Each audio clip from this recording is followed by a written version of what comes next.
આજે ઘરે જે બચ્ચા હતા સુગરીને ખિસકોલીને બધા જ નહીં વાતાવરણ ચેન્જ કરવા માટે લાવી હતી ને આવી ગઈ આપણી ઢીંગલી મળવા માટે આપણે.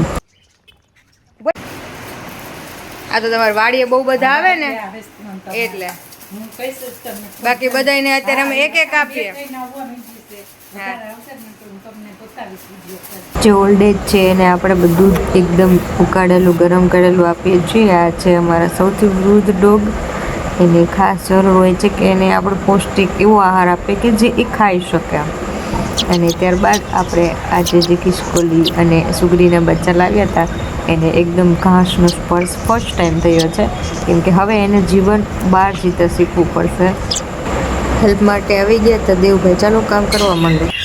હું લઈને આવ્યા છો તમે ભાઈ? મીંડાનું બચ્ચું. એને મીંડા પકડી લીધું છે. બ્લડ નીકળ્યા કે એમનામ જ છે? એમનામ જ ઉડી જ ન થતું. લાવો લાવો. આંખમાં તકલીફ છે. હા હાની પાછળ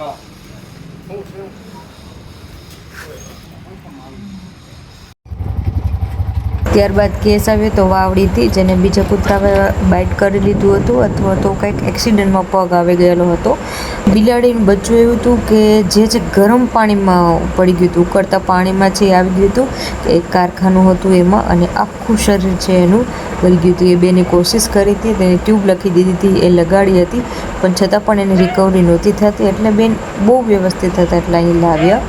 ત્યારબાદ આપણે બાસ્કેટ પૂરા નહોતા થતા એટલે આપણે ખરીદી કરી લીધી 4 બાસ્કેટની. ગમે ત્યારે આવી રીતે કંઈ હોય ને એટલે છે ને આખું આ ભરીને મૂકવાનું, જેને આંખમાં જાહે જોયું એટલે છે ને ખવડાવવાનું. પણ આ સાઈડમાં કોટન કે એવું ભીનું કપડું રાખવાનું, થોડું થોડું પછી આમ લૂછી, અને આવું કપડું હોય ને એનાથી સેજ સેજ લૂછી નાખવાનું. અને કેટલા દિવસ થયા નથી?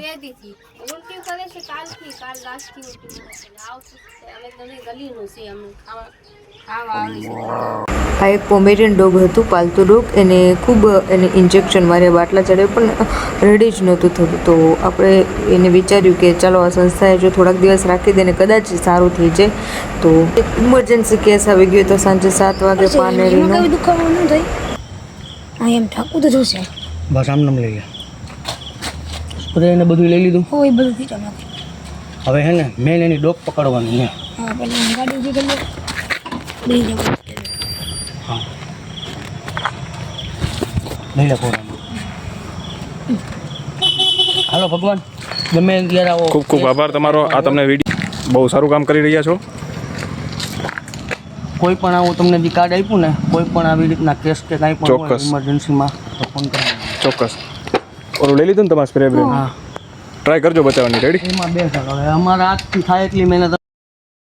અને લાસ્ટ કેસ આપણો એકદમ ટ્રીટમેન્ટ જ બાકી હતી ને ભગવાન આપણે આવા કાબિલ બનાવે કે અનેક એવા જીવોને આપણે બચાવી શકીએ અને શાંતિથી જો સારવાર થઈ જાય તો એમનું જીવન પણ એકદમ સુખમય બને. જય શ્રી કૃષ્ણ. ધન્યવાદ.